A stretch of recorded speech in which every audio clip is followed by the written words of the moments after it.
Welcome to Choose Views with Richard Chew.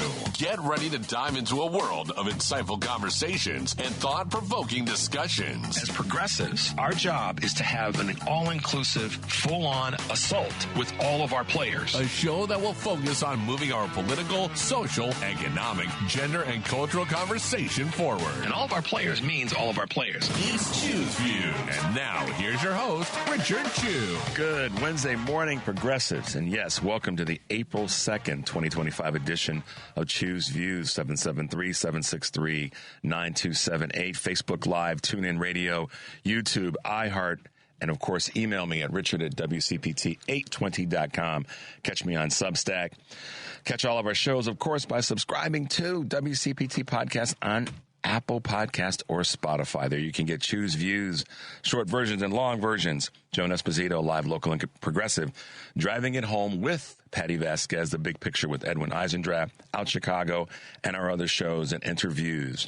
Check out our heartlandsignal.com digital platform. Lots of good stuff there. And I'll get to that real quickly because one of the things I want you guys to check out when you do go to Heartland Signal today is one of the clips that we have. And we're so busy today, so I can't get this in, but I want to let you guys know Senator Tommy Tuberville from Alabama is all but begging Donald Trump to make a speech regarding the cuts that he made, that are being made by DOJ, because as Tuberville says, people in my state are confused and asking me what's going on. That's Richard's imitation of Tommy Tuberville, but I'm probably pretty close. So check out what's happening over at our heartlandsignal.com digital platform. Today, from 2 to 5, live, local, and progressive. Turi Ryder will be sitting in for Joan and has a packed show of guests. Sandra Bernal and Jose Perez of the 41st Chicago Latino Film Festival. That's taking place here in Chicago. The Civic Foundation President Joe Ferguson, who is also former city inspector general under 3 Chicago mayors. Professor David Levine of the University of California Law in San Francisco.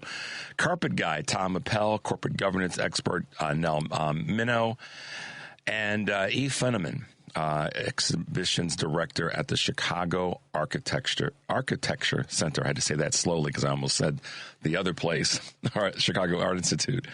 On the new exhibit, Constructing Hope, Ukraine. Joan will be back on Thursday. And pay attention. Joan might have something to say on Thursday, so just FYI. You'll see what I'm talking about. Tonight, driving it home, Patty Vasquez will be joined by guest co-host Dwayne Kennedy. With their guests will include Lisa Quant, special educator from Belleville, Illinois, who was Representative Nikki Baczynski's guest at Donald Trump's joint address to Congress last month, if you remember. Driving it home with Patty Vasquez, weekdays 5 to 7. Was that thunder? Yeah. Wow. Sorry about that, guys. Let me finish this up. It's 5 to 7 p.m. Central Time, Heartland Signal website. Tune in, and of course, YouTube and Facebook. Tomorrow's show, I'll be joined by some great people. Chicago Teachers Union President Stacey Davis Gates, Pat Devaney, Secretary Treasurer of the Illinois AFL-CIO, who will be talking about We Are One Coalition. So there you go. And there's a special voice that'll be joining us tomorrow. I'm not going to tell you who it is, but you'll see. So what's happening? It's raining out. So if you're in the Chicagoland area or upper Midwest, be careful in your commute. As we always like to give you a little bit of weather report and safety. Today we have State Senator Sarah Feigenholtz of the 6th District will be with us in the 6:30 hour. Kurt Mullet, of course, our great friend from Hoosier Blue 63, will be with us at 7 o'clock. And State Representative Carol Ammons will be with us in the 7:30 hour. So busy morning, but we do want to hear from you guys. And I'm going to dive right in to a couple of things very quickly. First of all, a quick shout out to late actor and his family, Val Kilmer, who passed away at age 65. And great actor. When we lose anybody, it means something. And Val's acting was legendary. So if you get a chance to call in, here's something that you can call in about that I think is just, something to think about. What was your favorite role that Val Kilmer, of the roles that he played? Mine was as in Tombstone. Yeah, in Tombstone. And I'm going to tie. The reason that I'm saying it this way is his role in Tombstone. This is why I'm saying it this way. Is indicative of something that we saw yesterday and the day before. And if you recall, if you saw the movie Tombstone, one of the great lines is, I'll be your Huckleberry. And the reason that I use this as a connection is for the team that he was part of. He sacrificed himself, his health, for the greater good of that town. And why am I drawing a blank on his character? Help me out, Henry. It wasn't Doc Holliday. Was it Doc Holliday? No. But the reason I'm making this connection, and you guys know I do this because I think about what we all do and how we owe each other. We owe support and service to each other. But the reason that role is significant to me, and it was then, and it's probably part of my, personality, is he sacrificed himself for the team and the greater good of that town in the movie Tombstone. And Henry's finding out what his character name was, and I can't call it right now. Doc Holliday. It was Doc Holliday. So, why? Well, another person of service sacrificed himself for the good of the team, and that would be Senator Cory Booker. He stood there for over 24 hours for the good of the country. Doc Holliday's character, or Val Kilmer portraying Doc Holliday, did the same thing. He was ill, but he stayed in the fight until the very end for the good of the team. We don't know. We hope that Senator Booker's health is good. I think it probably had to be to do what he did. But kudos to Senator Booker and all the other senators that were there to support that effort. The phrase "taking one for the team" sometimes is perceived the wrong way. He did something for the team. That team is the country. Do y'all realize that? He did that for the country. And the people who said it's performative, you can have a Thelma and Louise moment and kicking rocks with sandals on in the process of walking to get into the vehicle. Yeah, maybe it was performative. Yeah, sure. Okay. But the content was spot on. And we're going to get to a clip real quickly today because I want this to be part of the success that we've had in the last couple of days. So when we come back, we've got a clip for you. I'm going to hit you with some Choose Views news real quickly, and then we'll go to a quick break and come back with Senator Booker and a comment that I want to make about his sacrifice. So mass layoffs, unfortunately, are beginning at HHS. And my man Kurt Mullet from Hoosier Blue 63 and I are going to talk about this a little bit, and the senator from Indiana in a minute, or at 7 o'clock. But Health and Human Services began laying off workers on Tuesday, including senior officials. Citing an internal memo from Bloomberg, in some cases, entire offices were cut, while impacted workers were immediately locked out of their computer systems.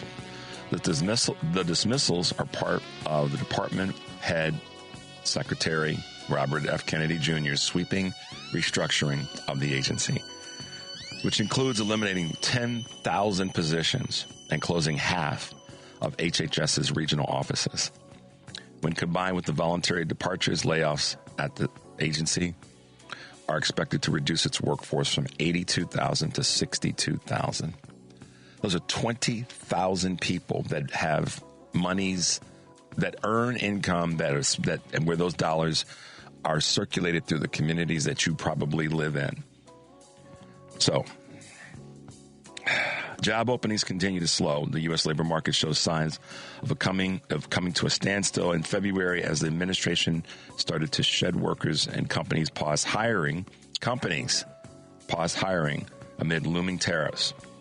Job openings declined from 7.57 million to 7.57 million from 7.76 in January, as rapid restaffing seen after the pandemic continued to cool.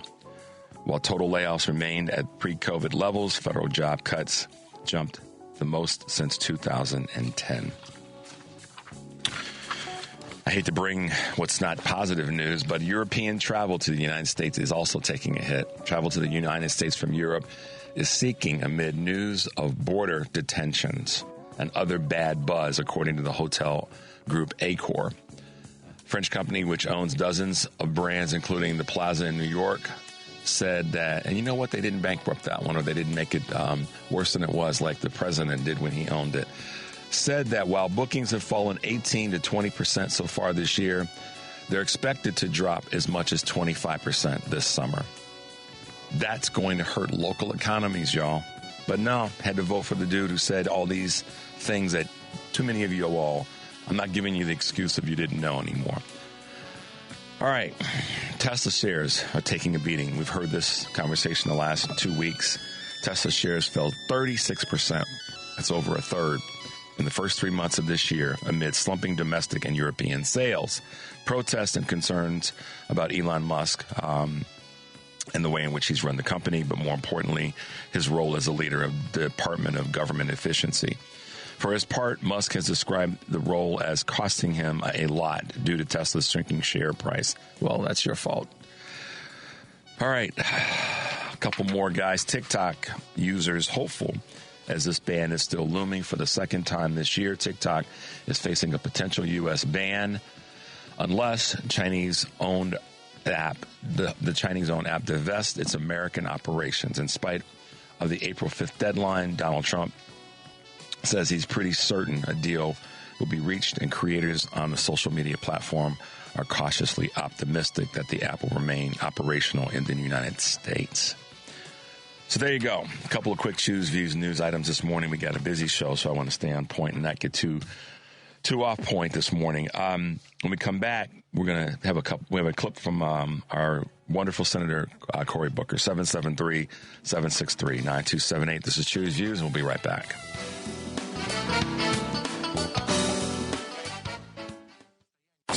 It's Choose Views with Richard Chew on WCPT 820, where facts matter. Hey, progressives, welcome back to Choose Views. I don't want you guys to think that I forgot or missed it. Congratulations and kudos, Henry. Gay Valamont won down in Florida, so we got one of those seats. Yeah, she won, man. She won, and as did Judge Crawford up in Wisconsin. And unfortunately, we didn't get the seat that Josh Weil was running for, but folks showed up and showed out, as the phrase goes. And I am grateful, humbled by the fact that we had a chance to chat with her last week and add our 2 cents to the battle. Beyond belief. I'm truly thankful for that opportunity. So we will have her back at some point, as we asked her if she won. Once she won, would she come back? And she said, most definitely. So that's because folks decided that they have had enough, and they fought in that space. Josh Weil didn't get it done. I shouldn't say didn't get it done. Josh Weil did not win that race, but it wasn't because of lack of effort. And Judge Crawford, kudos to her. I mean, she shellacked, what's his name? By, was it 12 or 13 points, something like that, 50s. So she got it done. And that speaks to the folks up in Wisconsin. And listen, I got text messages from people that said that they had been making phone calls for Judge Crawford. So, look, y'all, I know that there are times when I talk about a topic repeatedly, and that topic is we cannot not fight, or we have to fight, to put it in a positive. And each of our guests yesterday, Henry, were talking about that very thing. Fighting that's all they got. And sometimes that's all you got. You just keep scrapping and scrapping and scrapping, and look what happens. We pull off what people said couldn't happen in Florida, and we did it. We did it up in Wisconsin. And this tells me, like we talked about last week, Henry, that the administration, I'm not even going to call it, I slip and call it the administration, that goofy A cabal of liars and deceivers and all the rest, because that's what they've been doing, is they were scared. And that's why they pulled Elise Stefanik's nomination to a UN ambassador. because they knew that the numbers in New York were not in their favor. We could have knocked off 2, and I wish they had blinked on that one, but they didn't. So the good thing is that we got some work done. We got one seat closer, just like Representative Lauren Underwood said. Now we get to push for and work to get the attention of the House of Representative members who are in vulnerable districts, to let them know what we're coming to do. So kudos to both of them, to Gabe Alamont and to Judge Crawford.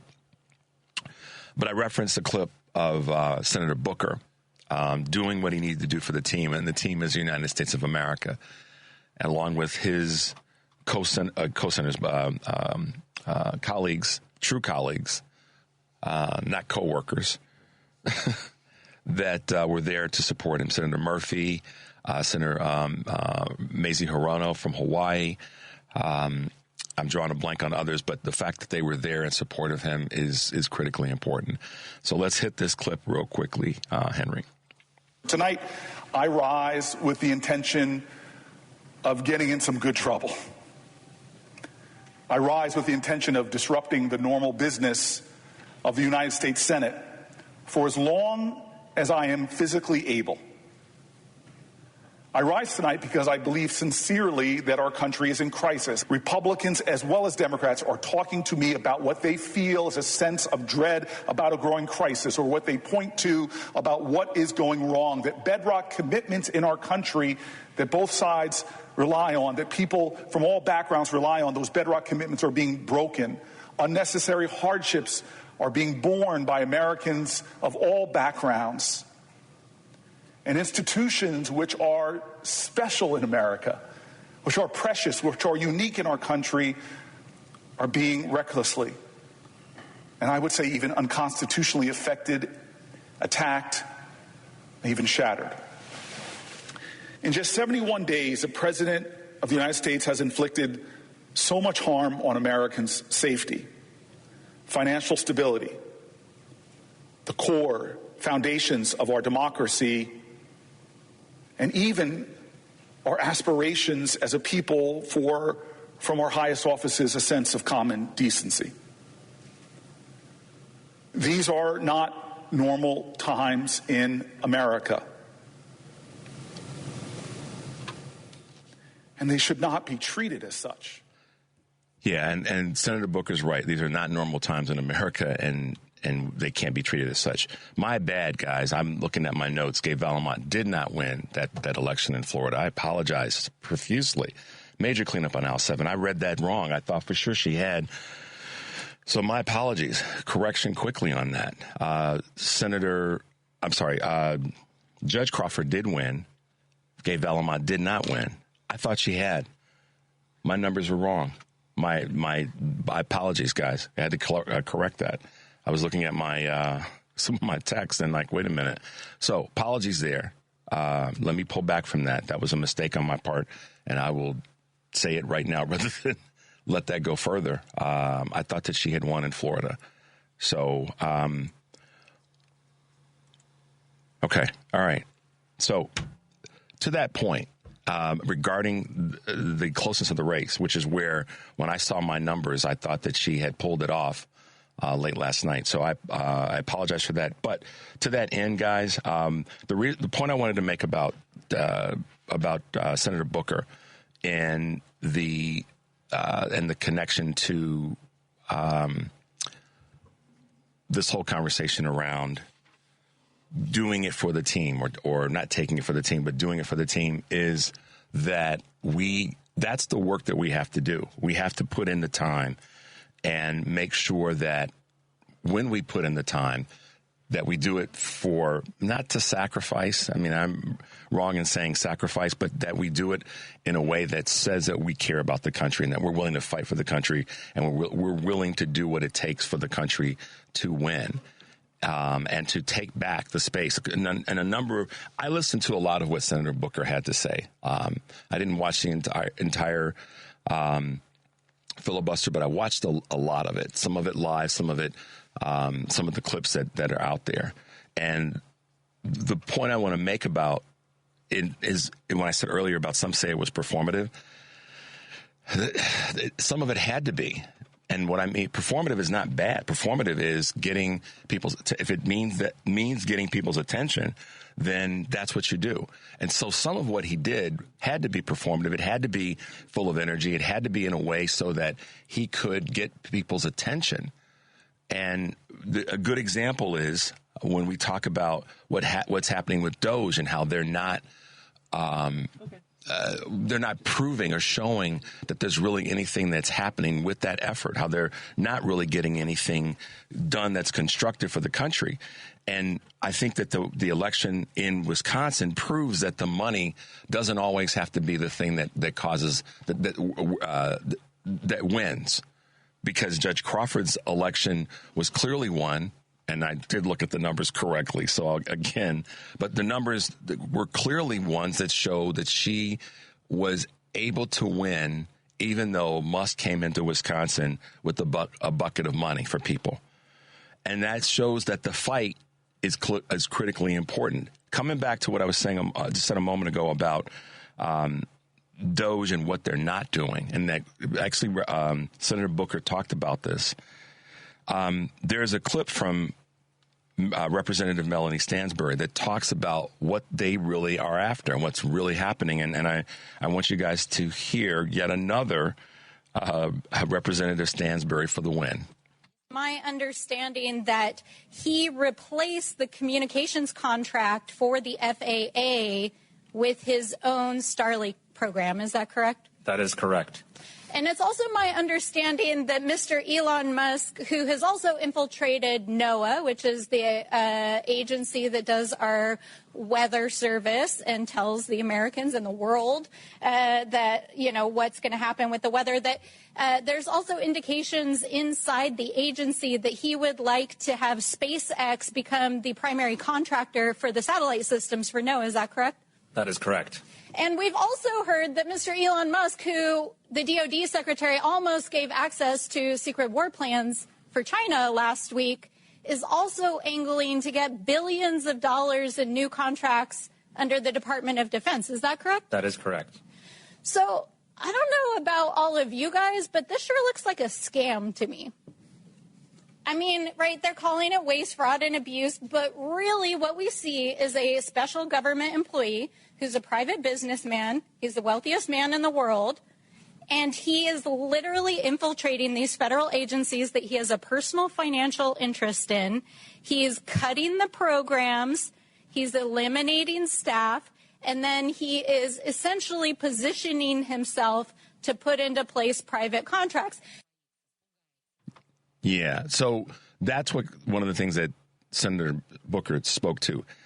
He said that there is clearly breaches that have taken place, and that Doge is they're not speaking to what they're actually finding.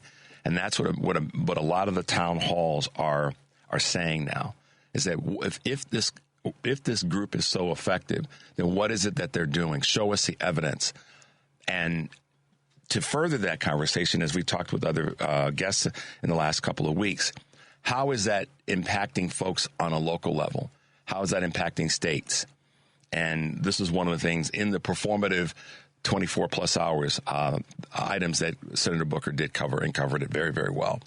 So, all right, guys, we're going to take a quick break. The number is 773-763-9278. This is Choose Views, and we'll be right back.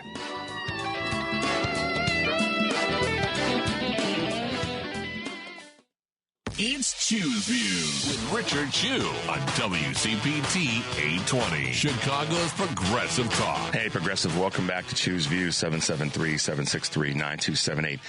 Earlier in the week, we had ladies on from a really, really cool group, Let It Be Us, and they're hosting a ladies' leadership luncheon at the Union League Club week after next on the 15th.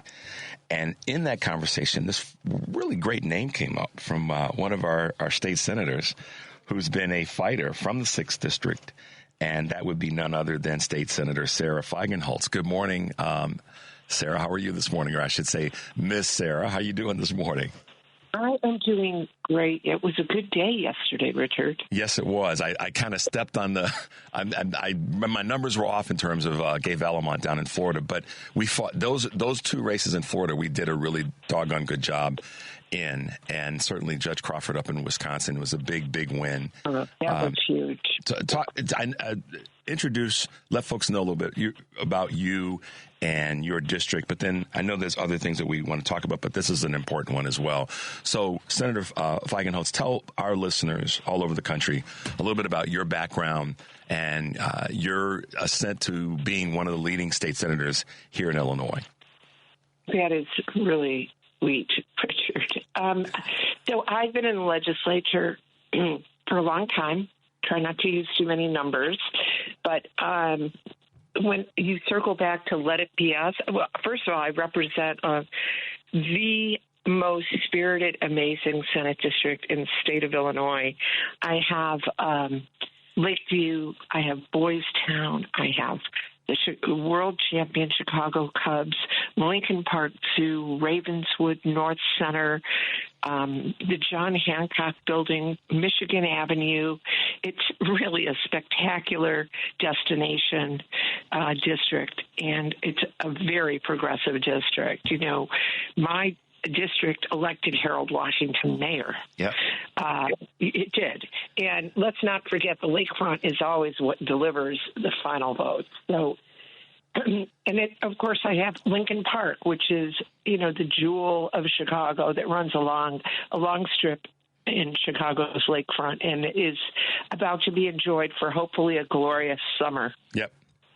Well, that all of our districts, and this is a thing that I don't want anybody to scream at me that's listening, that's here in Chicago. All of our districts are great districts. What makes them great, though, I believe, are the folks that are there, and particularly when we have leadership like yourself and so many others. We're going to have State Representative Ammons on with us later in the show, Carol Ammons. We have great leaders here in Illinois, and there's no question about it. I mean, from the governor on down, if you will. And I believe it's because our leaders care. Not perfect, as I've said so many times, Senator, but our leaders care. You know the people in your districts. You know the people in your wards when we're talking about city of Chicago. But collectively, that's that's kind of our superpower, and it's showing itself because so many people that are talking about where the leadership is coming from for the country, it's coming out of the state of Illinois, and it's coming out of the city of Chicago that's been thrown so much phrasing doo-doo as the word the last decade in shade. Oh, yeah. But we keep stepping up. We keep standing up for the state, but standing up for the country. And you're a big part of that leadership. Well, I just entered this ring. I worked for John Cullerton for 12 years, and I never thought I would run for public office. And he encouraged me to do it, and I won. And ever since I've been in the General Assembly, I have fought for the people I represent. I never take their voices for granted. I'm authentic. I tell it like it is because I just can't do it any other way. And, and I listen to people's real concerns and problems, and I try and make government work for them, because when we don't do that as leaders, we foment cynicism, and people they give up on government. They don't believe in it anymore. And so empowering people so that they feel visible, so that they don't feel invisible, that their voice doesn't matter, is what I think engages people and keeps them involved.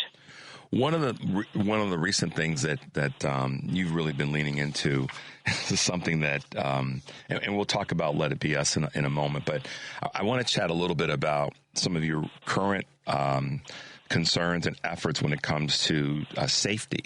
traffic safety, pedestrian safety.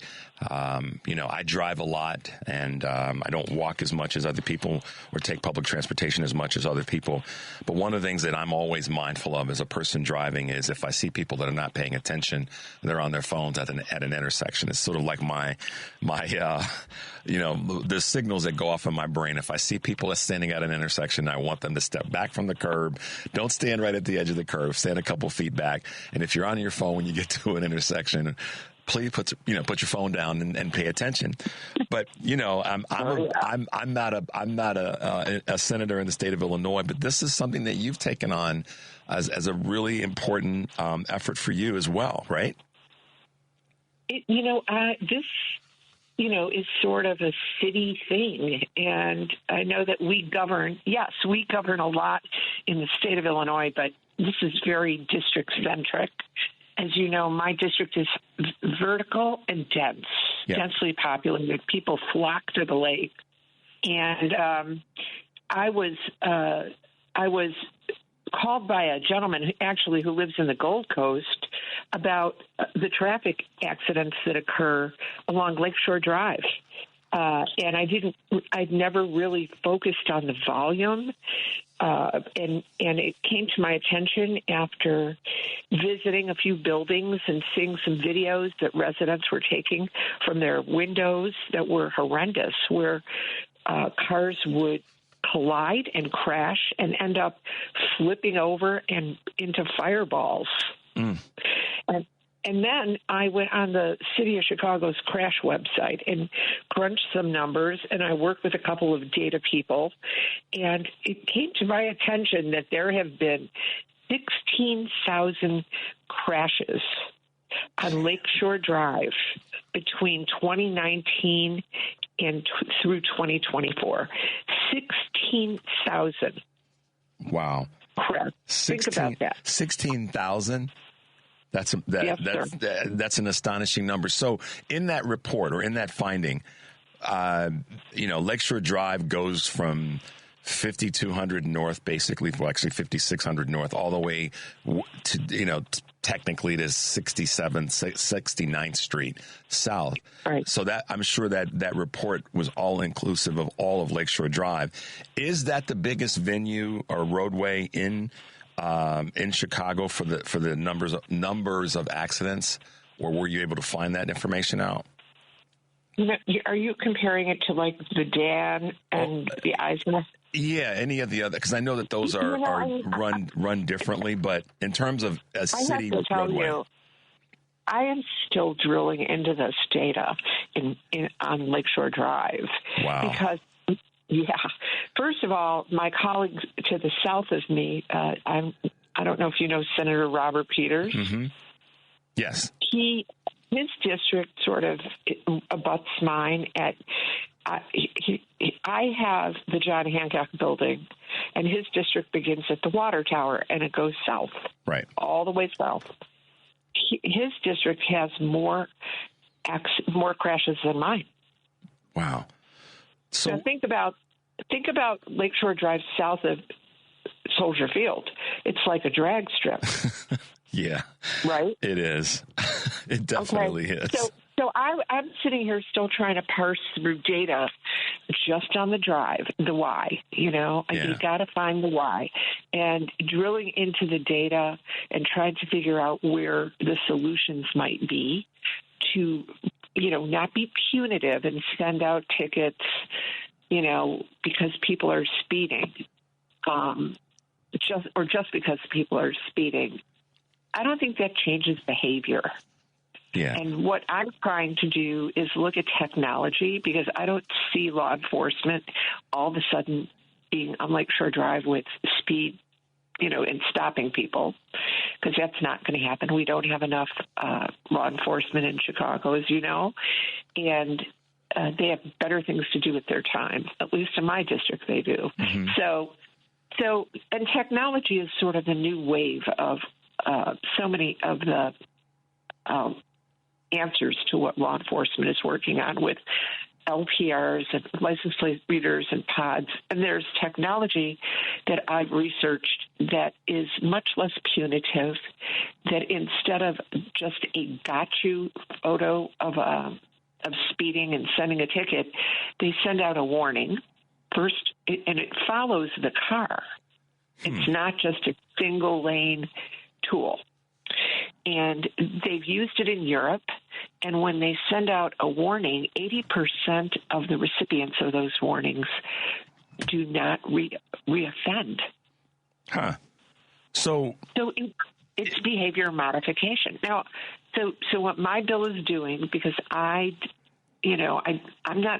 understand we have equity issues and tickets are expensive and people are getting to work and they got kids and all kinds of stuff.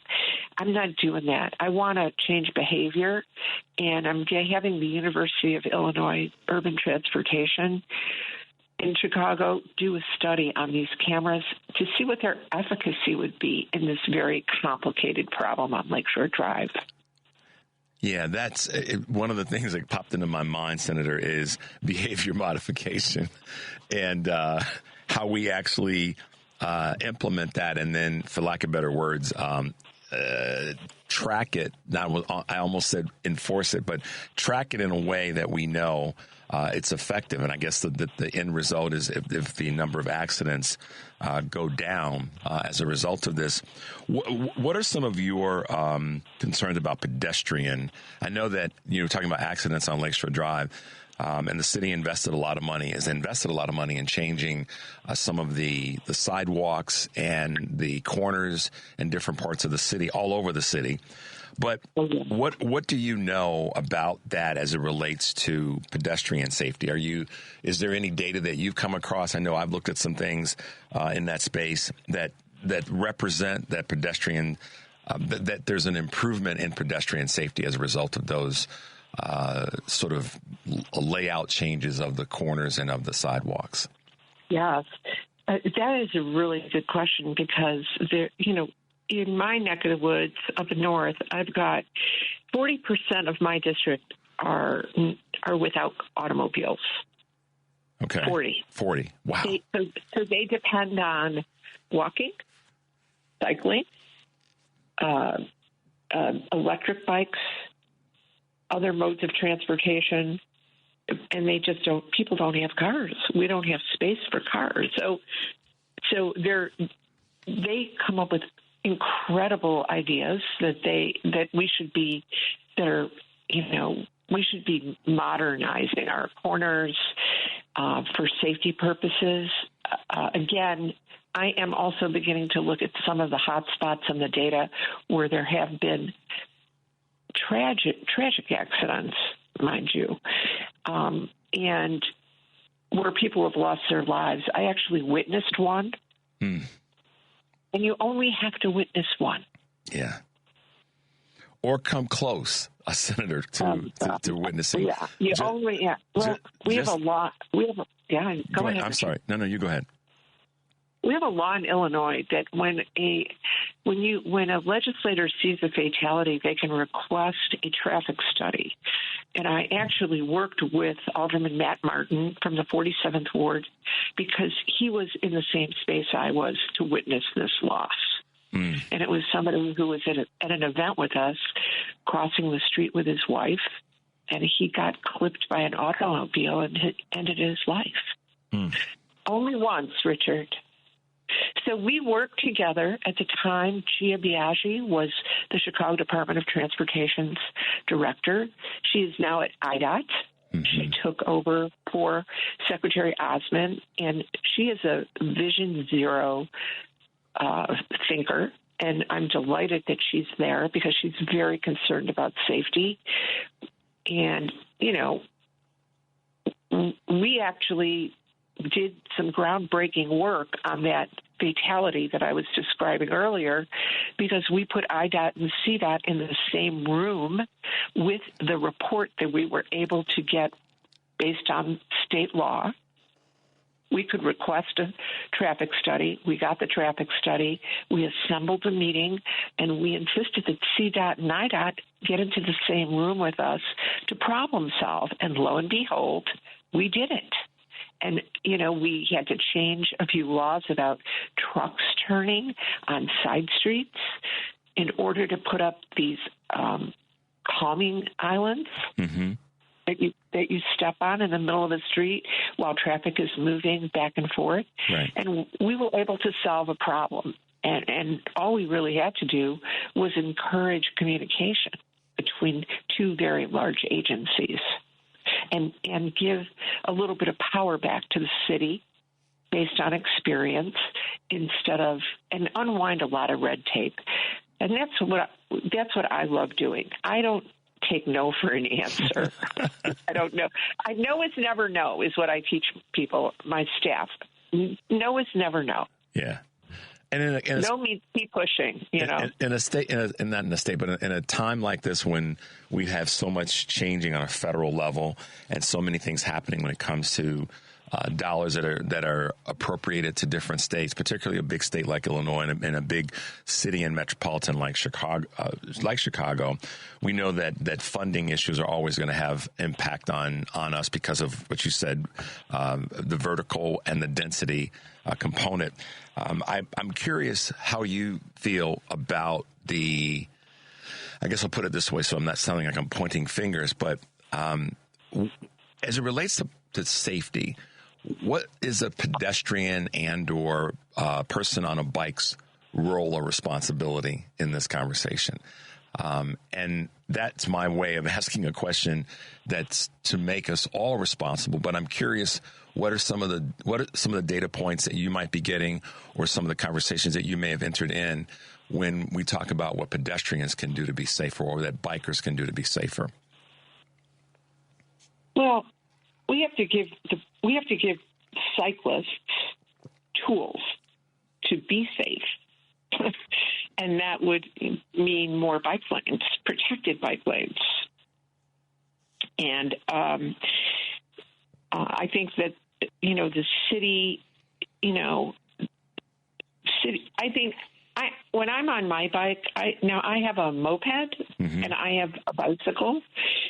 And I use them a lot because, frankly, I can get around my district much faster on a bicycle or a moped, right? So you're not in turn lanes just waiting for lights. What can I play defense, to be perfectly honest with you. I wear a bike helmet. That's very controversial. And, but again, you only have to see one person get hit by a car and not have headgear on, right, to protect them.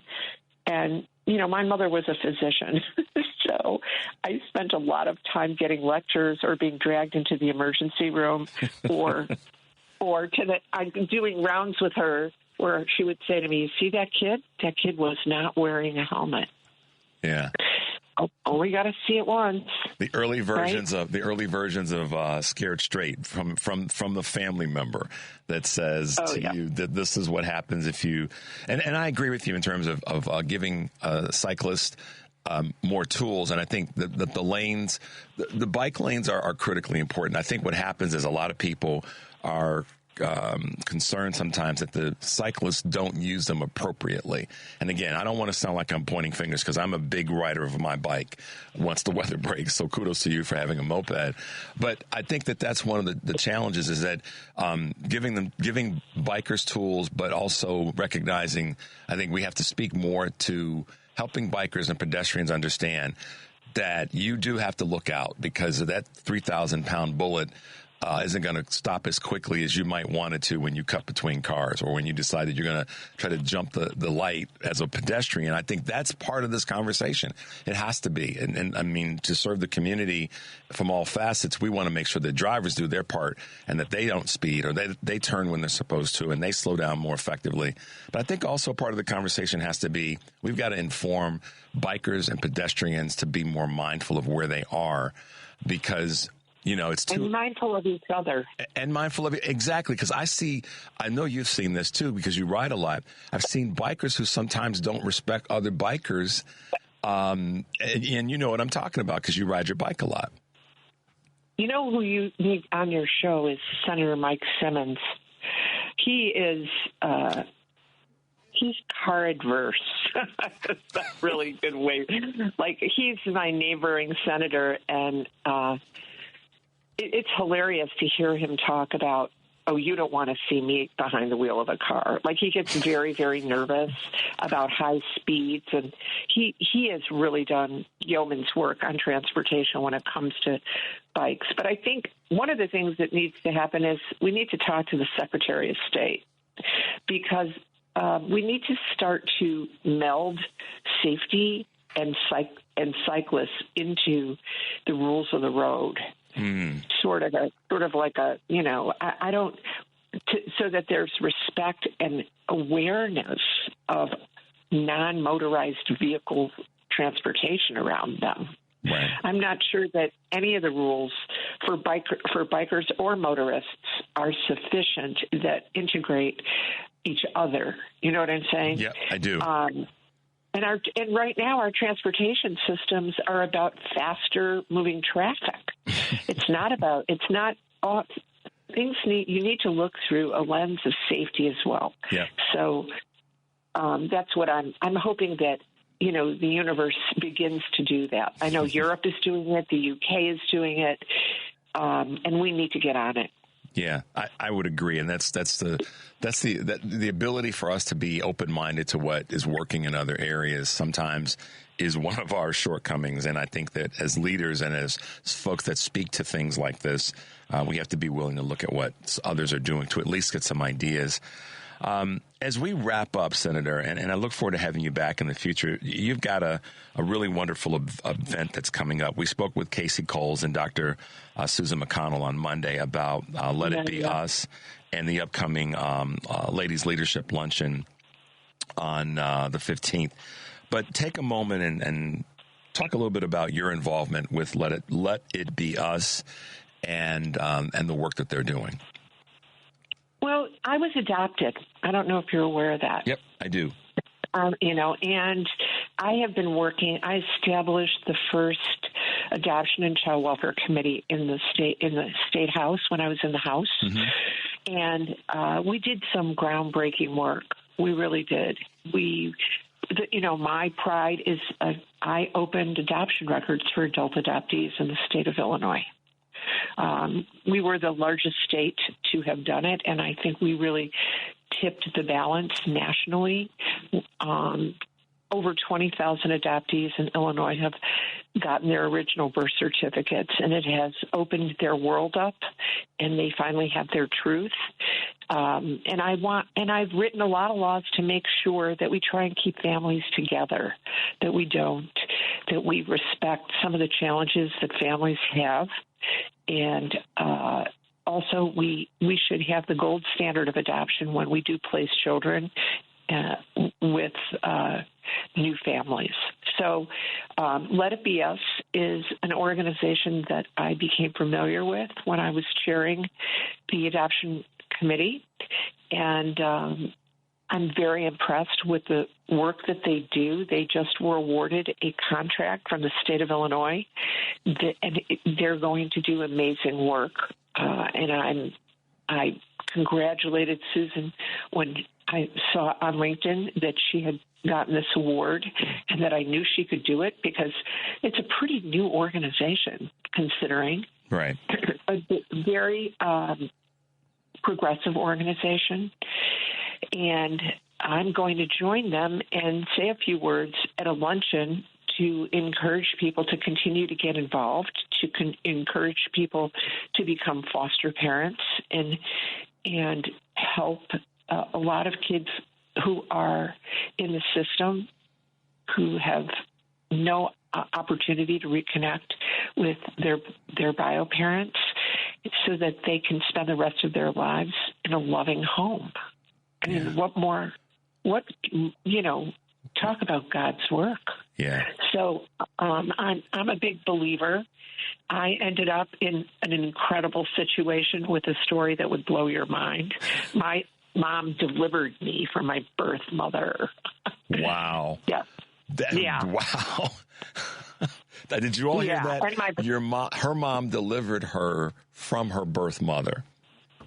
That's pretty. That's an amazing story, and that's going to take some time for us to talk about as it relates to how it shaped you and shaped your leadership qualities and your leadership objectives. Because it's you being an adoptee yourself, you understand up close and personal what happens in the system, and you've really fought hard to make sure that our mental health systems are stronger, that our Medicare, that your involvement there with the Affordable Care Act. We have so much more to talk to you about in that space. But unfortunately, we're running out of time today. So I guess that's a good sign. But I would love to have you back maybe after the April 15th Let It Be Us event and ladies leadership luncheon. Talk a little bit about that, but also talk a little bit about some things that you're working on, other legislation that's so important to you. Would that be something you would be down with doing? Sure. I have come to the WCPT studios many times. Well, we'd love to have you back and to have you on again. Someone said Representative State Senator Sarah Feigenholtz, can you tell folks how to find you and how to make sure that they can reach out to you? Sure. They can call my office, 773-296-4141, or you can email us at Sarah, without an H, Sarah at senatorsarah.com.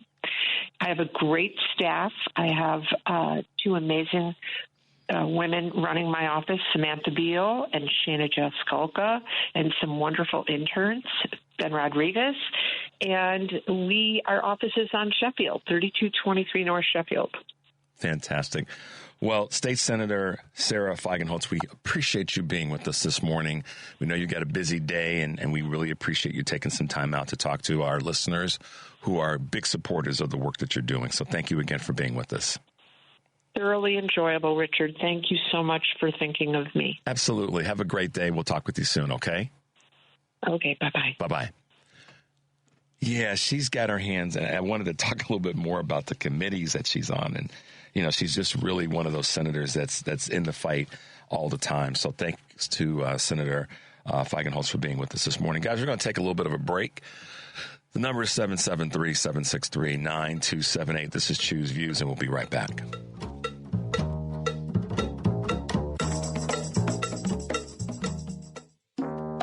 Welcome back to Choose Views with Richard Chu on WCPT 820 AM, where facts matter. Take it away, Richard. Hey, progressives, welcome back to Choose Views, 773-763-9278. So great having Senator Sarah on with us a moment ago and speaking to some safety issues. And I think that we needed more time, obviously, to talk about some of the other things that she's working on.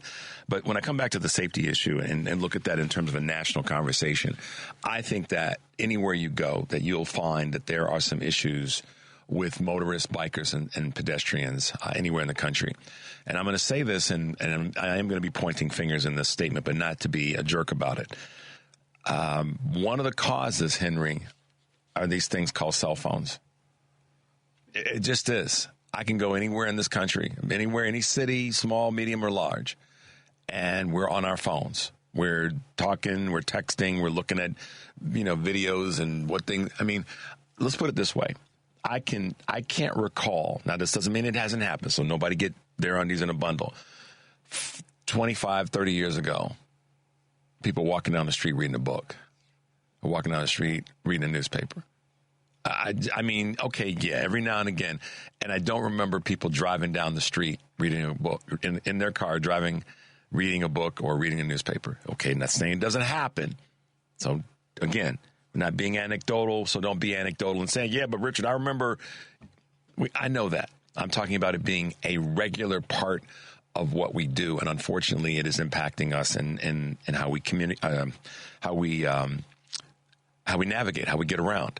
So this is something for all of us, all over the country, to be more mindful of. It doesn't have to just be here in the state of Illinois, in the city of Chicago specifically, but throughout the country. Be mindful of not being on that thing, particularly if you're in a vehicle. And if you're walking, because I said, like the number of times I'm very cautious at intersections here. If I see people walking and their phone is out, I'm slowing down even though I have the quote-unquote right-of-way. So to that end, it's a safety issue that's a national conversation, not just something in a particular state. So just be mindful, y'all, of that. All right. It must be Wednesday because our good friend Kurt Mullet from Hoosier Blue 63 is sending me all kinds of text messages saying, let me on. I got a lot to say. I got a lot to talk about, Richard. Good morning, Kurt. Welcome to the show. Good morning, my friend, and good morning to Ann. And good morning to Diane. How are you? I'm doing great, man. I'm doing great. I'm laughing not at you or me. I'm laughing at where we are and what you guys don't know. Kurt sent me a video, and it's interesting. He sent me this video, and my response back was, "You must have been reading my mind." He sent me a video about, and I'll let you describe it, but then I'm going to link it to something that he said as it relates to a talk that we had on Monday about where we are positioned as a Democratic Party. So, Kurt, talk about the video. I know you can't really play it. If I had gotten it earlier, I would have put it into the loop. But talk about the video that you sent me and the greater conversation that we want to be having right now. Well, just in simple terms, it's Jim Banks being Jim Banks. A lot of people don't know who Jim Banks is, so let folks know who he is. Okay, he's a senator from Indiana. And what he's a MAGA Republican. So he had an HHS employee approach him as he was walking through a corridor, and the guy was talking about he was just released and started asking him some questions, and Jim got into an elevator behind four other guys. And for anyone who doesn't know Jim Banks, he's about 4'11". So, he can barely reach the counter. So, and I shouldn't slam him like that. No, he's just a minuscule of a little man. Okay, personality and stature. His physical size is indicative of where he is as a human being. The reason that this is important, guys, and the reason that this is going to be part of the conversation that Kurt and I are going to have this morning is we talked about this earlier in Choose Views News that the mass layoffs at HHS. And this young man asked in the video of the senator what his thoughts were behind and in terms of the layoffs. And the senator was rude enough to say back to this young man, you probably deserve to get fired because you're a jerk. Did he say jerk? Yes. Right. Because he called him a jerk. Yeah. And then, of course, he does it as the elevator doors are closing, and he's got his four guys flanking him. So it furthers what Kurt was saying. But the text piece that Kurt sent to me harkens back to something that we talked about on Monday, and even in a bigger picture, what Kurt has been saying the last few weeks on the show about how we have to fight harder as Democrats. We have to take less garbage from these fools, and we have to be willing to put it all on the line. So these layoffs are tragic, and they're going to have huge impact on individuals and on communities depending on where people live. But Kurt's comment was, when he sent this text to me, this is another reason why I'm not moving to the center. And you guys remember on Monday, I talked about the fact that moving to the center is a kiss of death. There's no reason on the planet that the Democratic Party needs to lean more to the center. And it's because of, in many measures, because of folks like this particular Indiana Senator Jim Banks. We don't need to move. We don't need to move in the direction of that.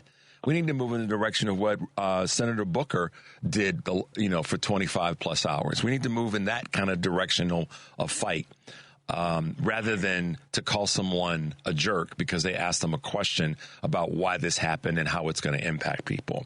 What say you, my friend? Yeah.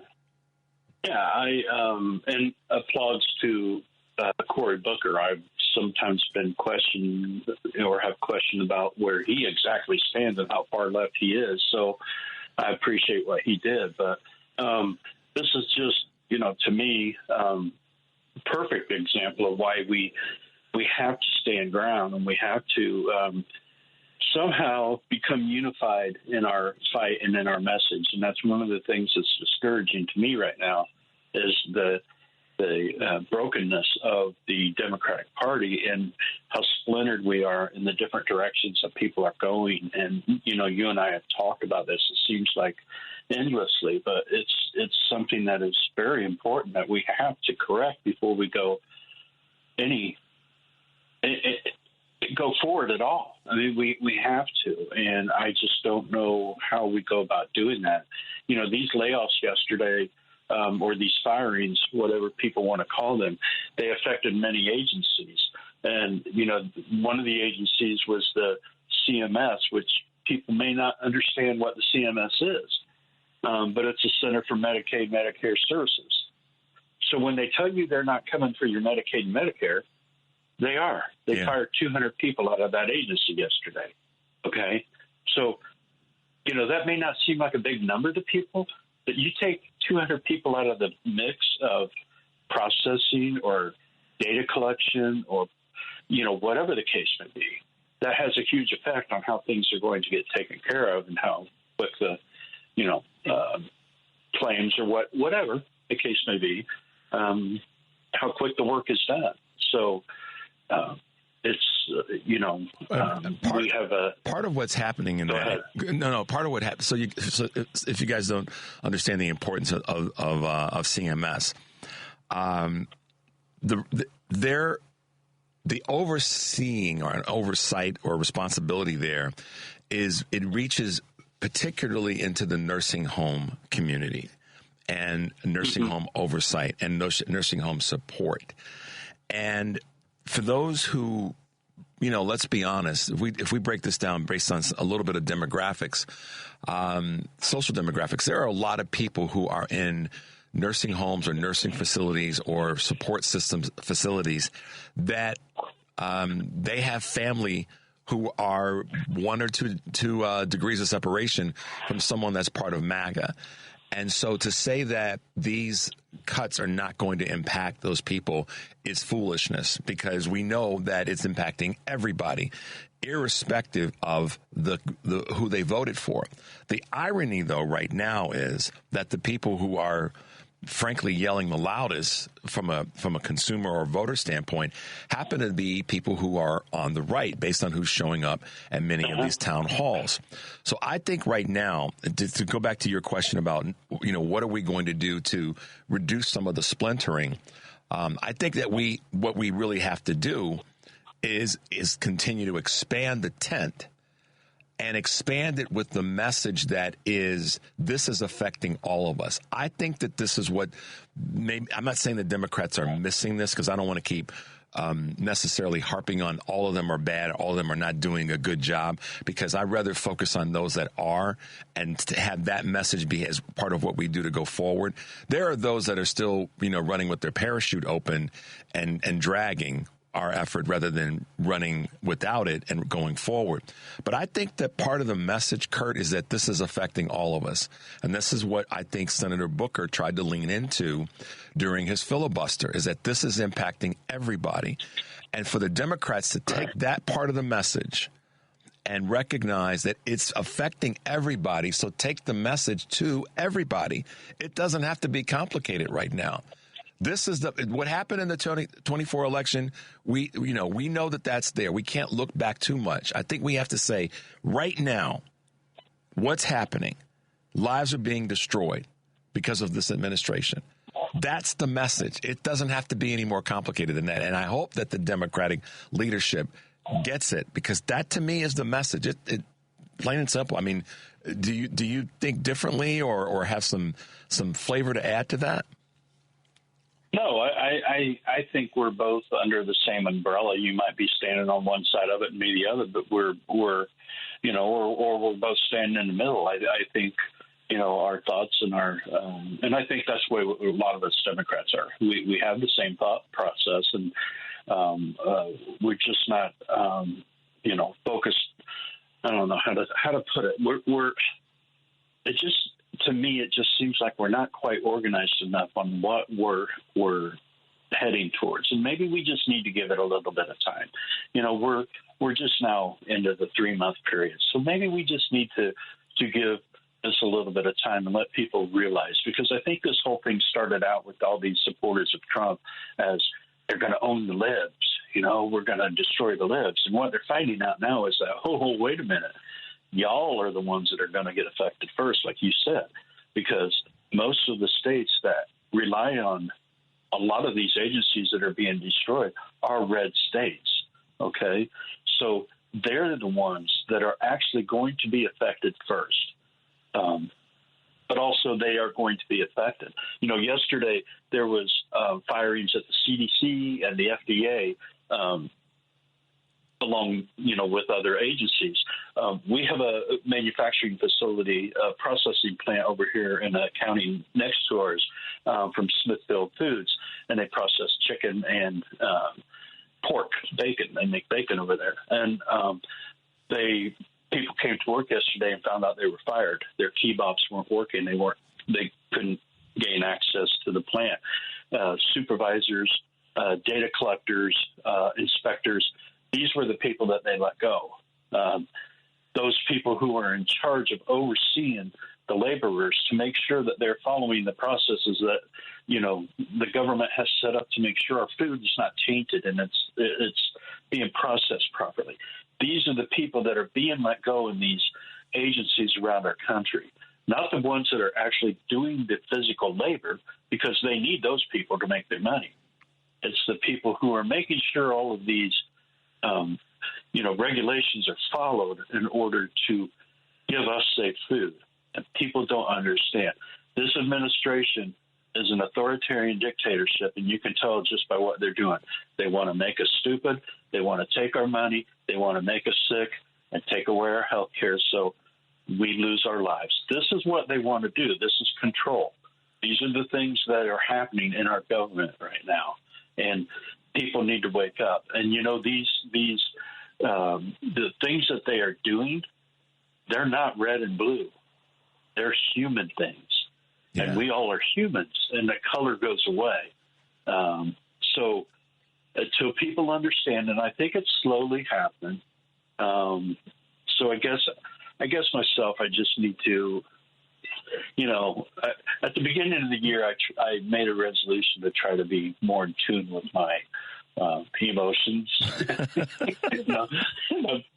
saying that, I need to calm down on things. I get upset when I just see stupid things like that yesterday, and then I start checking into it.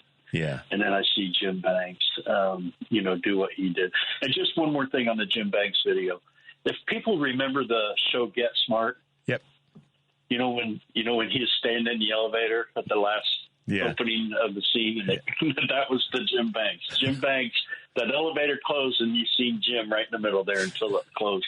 So, it was very reminiscent of that visual of the closing elevator on Get Smart. So yes, it was. I want to circle back to something that you said about red or blue, and what popped into my head is the speech that former President Obama at the time, Senator Obama, State Senator Obama made about this is not a blue state or red state. These are not blue states or red states. The United States of America. And that's really what this is right now. This is not a blue or red issue. It's being perpetrated by those on the right, those that are from the red, political party, if you will. But it is an American issue. And I know that I'm going to probably speak to this a lot over the next few days because it's meaningful. But Senator Booker made that clear. He made it one of the phrases that he loves, that he said about loving the country. If your heart's not broken right now, then you don't love the country hard enough or largely enough. But the greater point there is that a lot of people who say they love this country have done some things that have been destructive to it in this most recent election. But I also have to come back to the senator's comment about how we move forward, because I think this is what the Democratic Party has to take advantage of, is the missteps, the pure on corruption and actions. The Democratic Party has to take that and go forward with it. They have to say, how do we carve this path forward? And as much as I like the idea of letting the letting the Republicans continue to make errors, I do think that the Dems have to take the lead and say, here are the errors that have been made, and here's what we're going to do about them to make them better for you. And that, to me, they can't miss that opportunity. Any elected official on any level has to take these missteps and turn them into an opportunity. It's like a fumble, Let's run the ball back. So, yeah, I agree. I think you're spot on with all of the things that you just said. It's going to be a concentrated effort on all avenues, and we have to understand, what the goal is and what we are trying to achieve here. And we're not red and blue; we're humans, and this is not a political thing. This is a rich and poor thing, because that's what this is about right now. Yeah. These people are trying to gain control of all the wealth in our country, even more so than what they already have, and they don't really care what the ramifications of it are. They don't care about us. People who think that billionaires actually care about you are fooling themselves, because they don't. They don't care about anyone. They care about their money. And that's it. And that's what's happening. So it's one of the things we'll go forward. One of the things I wanted to ask you about, and you may have seen this. If not, we may try to play this before the show is out today. There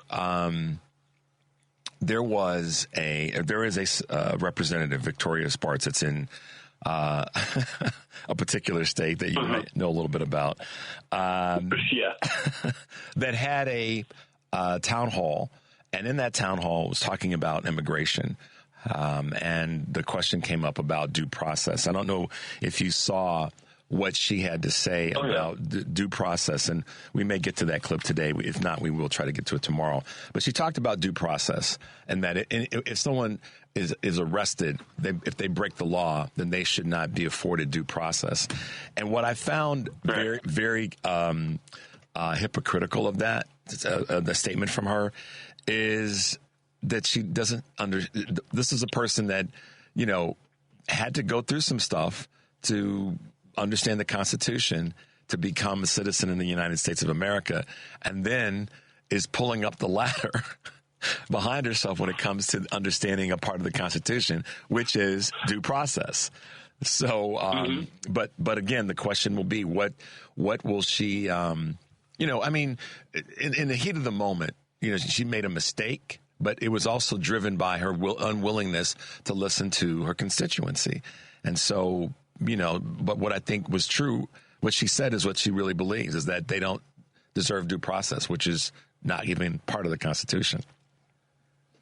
Well, she may have made a mistake, or maybe she believes that, or maybe that's what they feel, because you look at how many Republican representatives and senators have said things that are just completely unconstitutional and not what the Constitution says. I mean, from Marjorie Taylor Greene to Tommy Tuberville to, name it.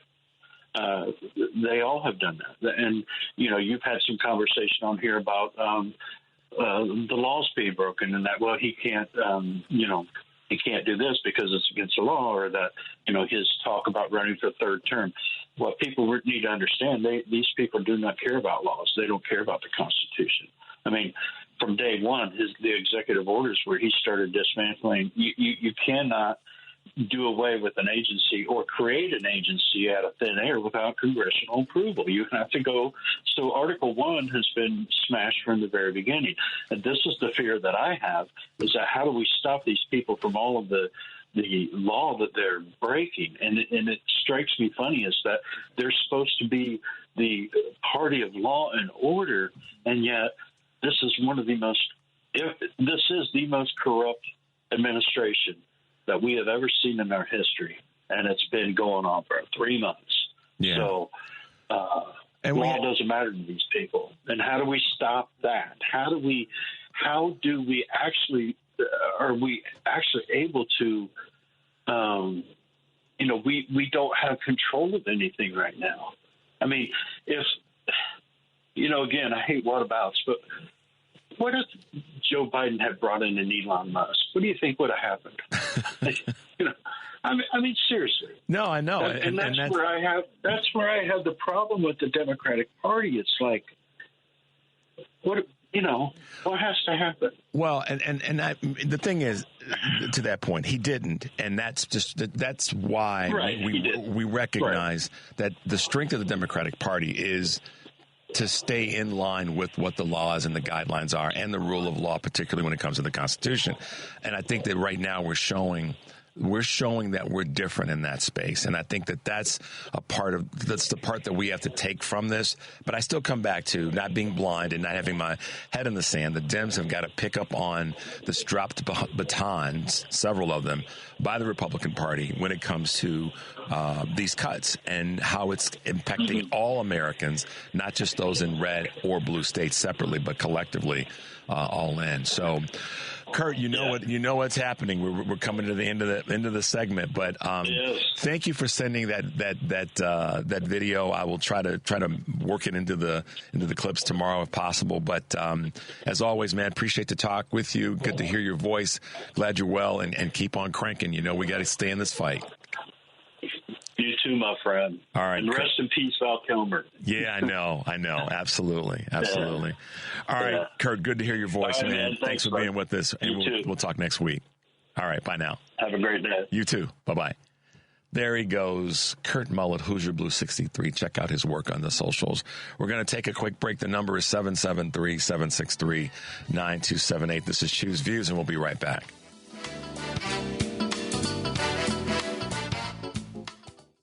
Welcome back to Choose Views with Richard Chew on WCPT 820, Chicago's Progressive Talk. Hey, progressives, welcome back to Choose Views.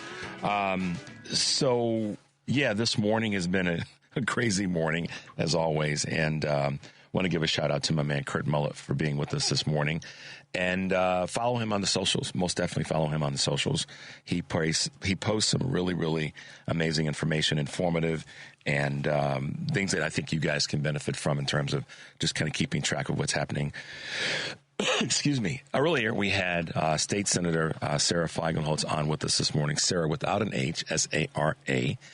And we are also honored this morning to have with us another one of our great leaders here in the state of Illinois. And that would be none other than from the 103rd District, State Representative Carol Ammons. Good morning, State Representative, and welcome to Choose Views. Well, good morning, Richard. It's good to be on with you. Thank you. Thank you very much. I appreciate you taking some time out of your extraordinarily busy schedule to be with us this morning. You, like Senator Sarah, have been fighting the good fight and making certain that you're taking care of the folks in your district, but also taking care of the greater state of Illinois. If you could, Representative, can you inform our listeners a little bit about your district, a little bit about, as I say, your ascent to where you are now in the office that you hold as a state representative here in Illinois? Okay, well, thank you again for having me on. I represent the 103rd District, which is the twin cities of Champaign and Urbana. Believe it or not, this little small area has quite a few people in it. And so my district is compact and contiguous, meaning very small in a little circle in Champaign County. And part of the work, of course, is that we work with our flagship institution, the University of Illinois. And we have quite a bit of manufacturing and hospital industry in Champaign-Urbana. So it's a small metropolitan area, but certainly it carries the punch of a big city for sure. It definitely does. And what oftentimes is forgotten, or not forgotten, but missed, is that in the state of Illinois, it's a big state, and we have pockets of cities that are so populated, and some of it's because we've got great colleges throughout the state, and people flock to those areas, and some of it's just some of the history of how our state has been a part of the Great Migration from the South and from those who migrated from the East to the state of Illinois and this part of the upper Midwest. Yes. Right now, you are tackling some extraordinarily important issues here in the state of Illinois, one of them being education and the other being economic opportunities for members not only of your district, for the entire state. If you could, Representative, talk a little bit about what you're working on in those two areas. Well, I know the higher education space. I know you've followed my work over the years, but over the years I've been working on two issues. One of them is access for students who are in Illinois who want to go from their high school to our flagship institution, who may come from, challenging school districts, but those students may be aptly prepared to attend the flagship. And then on the other side of that coin, I call these the same one coin, but two sides, is the incarcerated student who, for whatever reason, may have been incarcerated in one of our facilities in the state of Illinois. But we know by research that the more education we provide to our residents who are incarcerated, the better it's going to be for them when they return home. Recidivism rate drops by 13 or 14%, which is higher than anything that we can point to in the Department of Correction.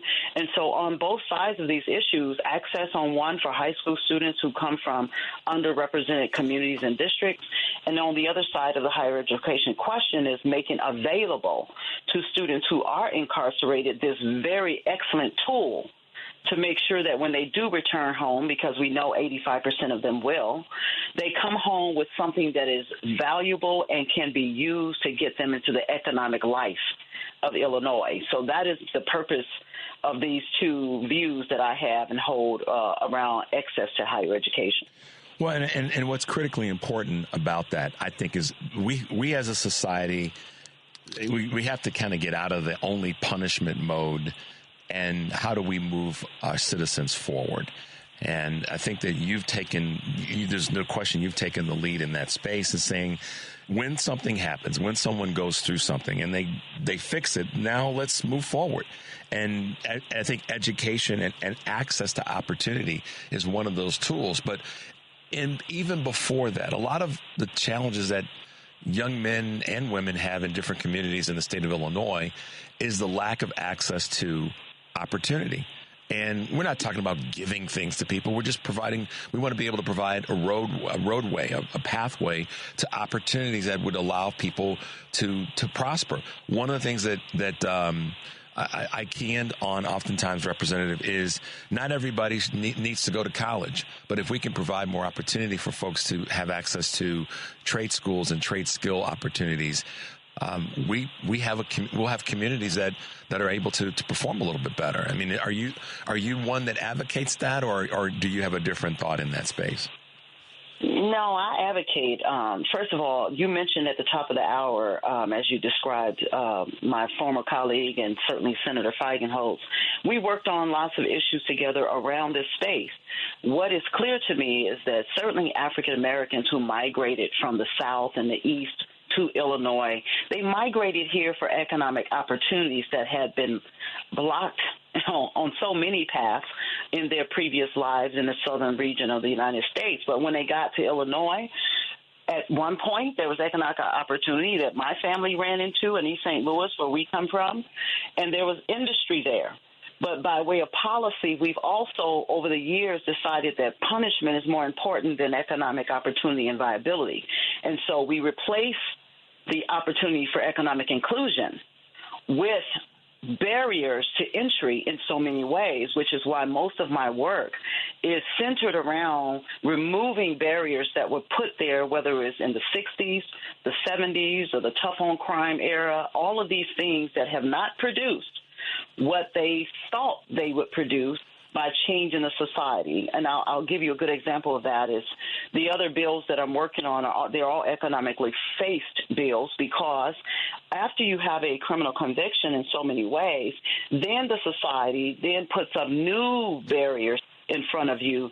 Once you get out and you have gained a certificate in a particular area, just assume it was a barber. Then in order for me to get a license, I have to prove that I have good moral character.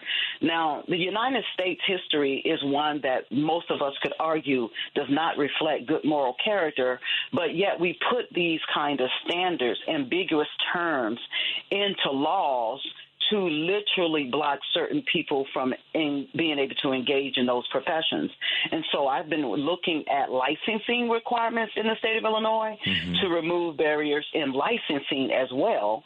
And things like good moral character, that's ambiguous, so that whoever's reading my application can decide that, well, Carol did something in the past, we don't like her, so we may, not that our agency does this, but it could be done.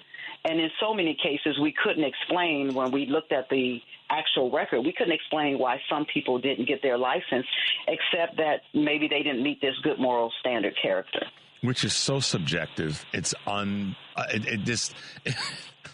laugh. It's extraordinarily subjective. I'm laughing at how the subjectivity, even when there are laws and guidelines and rules, when there's subjectivity, and we know that there's going to be inherent bias. We recognize that. That's different than subjectivity, at least in my mind. And maybe you can speak to that, because we know it exists. We know that there's going to be bias in many, many things when it comes to the forward moving with education, when it comes to a job application, and all these ways in which people are forwarding their lives or moving forward in their lives. But when you've got something that's as subjective as good moral character, that can't be part of the process when you've already gone through the rigors to get the license and be qualified. Fair statement?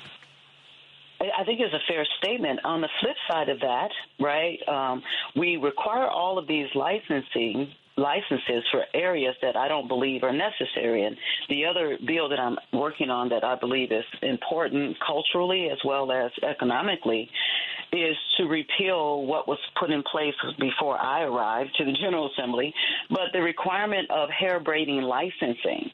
I'm going to repeal that law because many of the folks, through the study that we did with the Department of Professional Licensing, really revealed to all of us that this cultural practice has no business requiring us to have a license to do it, especially when we look at the long history of African Americans, certainly who center in the space of cultural braiding, but also requiring them to pay to do the thing that we naturally learned from our grandparents. Right. I learned from my mother how to braid hair. I taught my daughter. So for us to charge a professional license for something that is absolutely culturally inherent, I would say that if I was in the General Assembly at the time, I would have been opposed to such a thing. But to make people do this and suggest that by getting this license, all of a sudden you are a professional, it's a ridiculous concept. Most states don't require it. And it is also, again, another barrier that pulls money out of the pockets of people who are trying to start an economically viable career.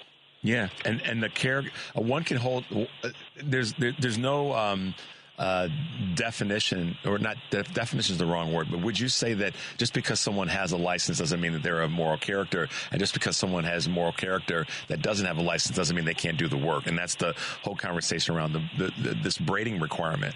There are so many folks in our community, in the African American community, and then there's loosely in others, where if suddenly that's a tool for generating revenue, having a lifestyle that's not taken away, but another barrier, to your point, is put in it.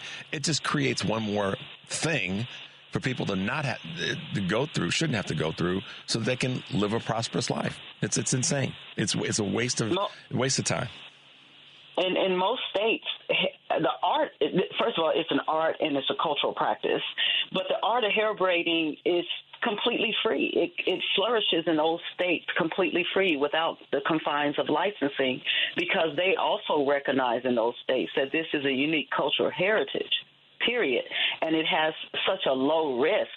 Why would we put a license on something that is not proven in any data that there's any regulatory reason for us to have to put a license? For example, I could not find one grader that had the department come and inspect them for any reason whatsoever. When we went through the licensing task force that looked at this bill, myself and Senator Belt led the task force, and our goal was to say, let's just look at what the data says.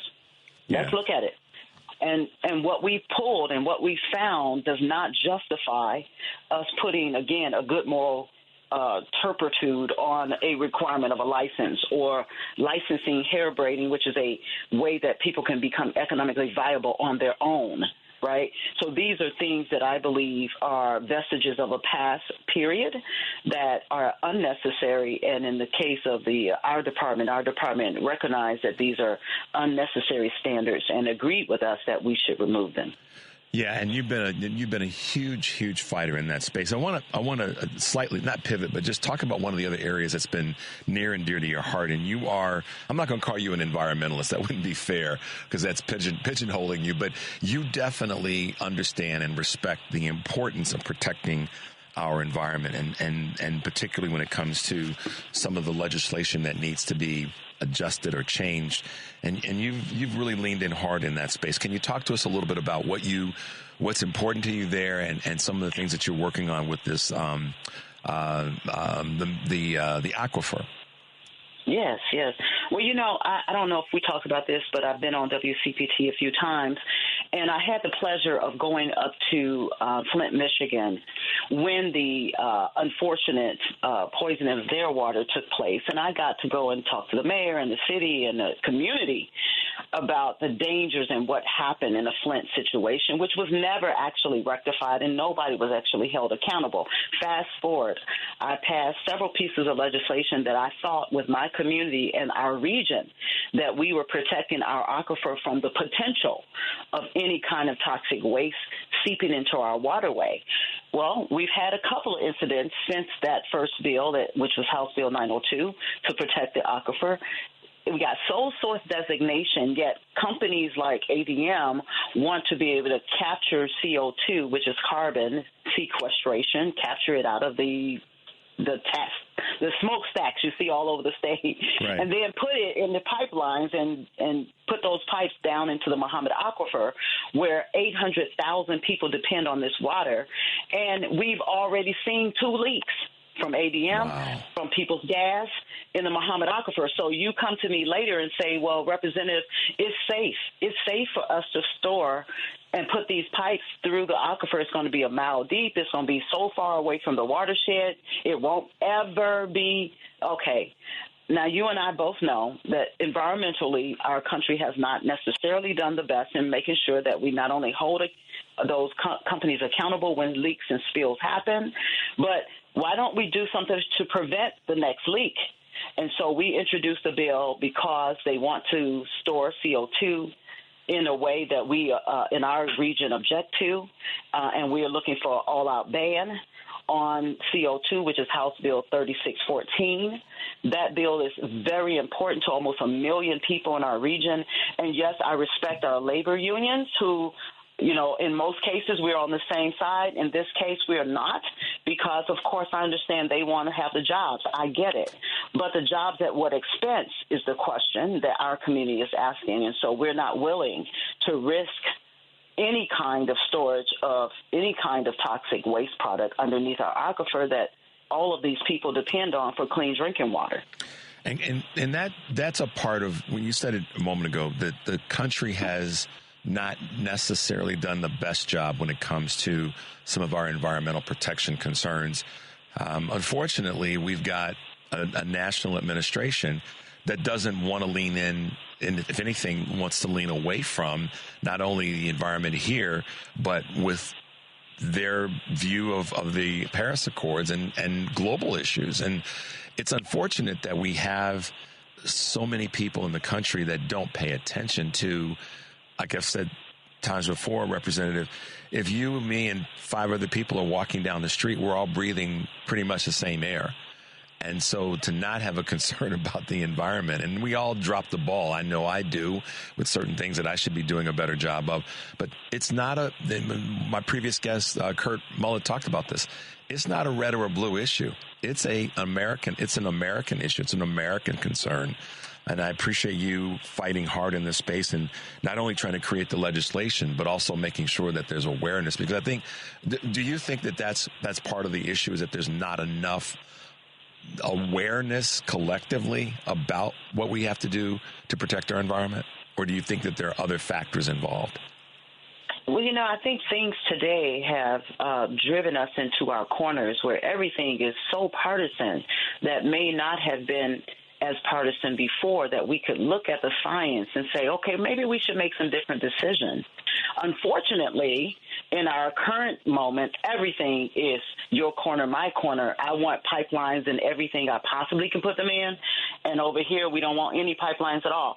We need to figure out how to strike a balance that protects the environment, but at the same time provides the necessary resource utility, the water, the energy that we need as a society. And sometimes we, as a society, got to make different decisions on how we live.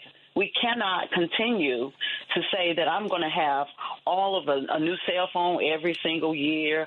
I'm going to keep putting up new. You understand where I'm going with this? It doesn't make sense for us to not change how we live, and we recognize that we all breathe the same air. We cannot have this kind of environmental catastrophe on our hands, and we ignore it because I'm a Democrat and you're a Republican. That's so funny you said that. We were talking last week with someone that spoke on that whole, we need to buy the next and the next and the next, and how do we work on reducing some of the environmental issues? And some of it's simply by not having to always get something new or the latest and the greatest. We are a consumer-driven economy. We know that. I've said that dozens of times here. However, that is I guess this is why I asked that question, Representative, until we recognize that a lot of what we have is because of what we do in with our environment. That's the gap that we've got to narrow. That's the bridge that we've got to kind of come together on and say, it isn't red or blue. And it's all of us. And hopefully folks will continue to follow the work that you're doing and the leadership that you're providing with your caucus and the members of that caucus on this issue. And I appreciate you chatting on that. Well, I appreciate you giving me the time. I'm guilty, okay? I'm guilty of too much stuff. I'm guilty of too much stuff, right? Too much consumerism, too much, right? I'm trying to figure out how to do the same thing and downsize my stuff and give away things because we just have too much stuff. Yeah, and now it's time for us to be more responsive to our environment. And that sometimes, doesn't make people happy with you. So it is what it is, right? That's true. Well, Representative Carol Ammons, thanks for being with us this morning. We appreciate your work, your hard work. I'm always honored to have one of our state folks on because issues that we talk about here in the state of Illinois are really, they're part of national issues. And you've been definitely one to lean in this space and make it your business. And as much as you have on your plate, you have definitely been effective in getting things done. So thank you for that. And thanks for being with us this morning. Thank you for having me, and you all have a wonderful day. We'll keep listening. Absolutely. Thanks, Representative Ammons. We appreciate it. We'll talk with you soon. Bye-bye. Bye-bye. Yeah, guys, she's got a full plate of stuff. And to that end, we're going to try to squeeze in a couple of quick calls as we wrap up. Let's go real quickly to Dave in San Francisco. Hey, Dave, thanks for tuning in. Oh, thanks. She brought up a great point about the water. That protecting that aquifer, that's beyond important. That beyond important. Centuries. Where you get that aquifer poisoned, it could be poisoned for centuries. Yep. It just unbelievable how we out here in California, was it gasoline additive? I think, what is it, MTBE? I think that's it. And that stuff, as soon as it hits water, it just spreads like electricity. Yeah. And we ended up poisoning a lot of our aquifer. Hey, the real reason I called, though, you know how the right wing are always yammering about how they got to have privatized schools and cut out the budget for education? Well, you remember there's a Texas School Book Commission that has dominated all the textbooks for decades, if not half a century. And this Texas School Book Commission has taken Thomas Jefferson out of it. They called him a plagiarist. Yep. They want to take Ben Franklin out of it. Well, if the schools are failing, is it because of that crappy School Book Commission in Texas? Wow. That's a powerful question. And it's one, David, that we're going to have to hold on to and talk about again in the future, but it is a great question in that space. We'll do. As always, David, thank you for your call this morning, and keep up the great work that you're doing as well. Thanks, David. Let's see if we can get Steve on real quickly as we wrap up today. Hey, Steve, welcome to the show. Good morning, Richard. How you doing this morning? I'm doing good. Thank you. Yes, I just thought I'd like to contribute something to the class, if you will. Okay. I'm studying in the history class. There's this wonderful book, maybe you've heard of it, called Growing Up Poor and Black in Mississippi by a woman named Ann Moody. I know Ann Moody, but the book I don't have, so go ahead. Tell you what, I'm only like a quarter of the way through, and it's mind curdling in good ways, in good and horrific ways, and I would recommend it as a read to understand the black experience. It's part of our history that we're studying now about the Great Migration north. Right. Starting in 1900, there was a first migration, a second migration around the wars. Yep. And it's real quick, and I know you got much time. If you ever up against a real white racist, whatever you want to call them, you can ask them what's their favorite music. Okay, and then give them a quick lesson on how we can thank the great American music of rock and roll is directly out of the great Mississippi Delta area in black church and black gospel music, and it's all.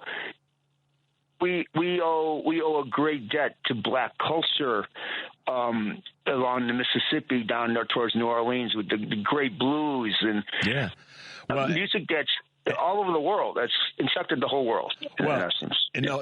And Steve, thanks for that. I appreciate you bringing that to the table. I saw this clip recently of Aretha Franklin singing at a Baptist church, and this goes back to the early 70s, I believe is when the clip was.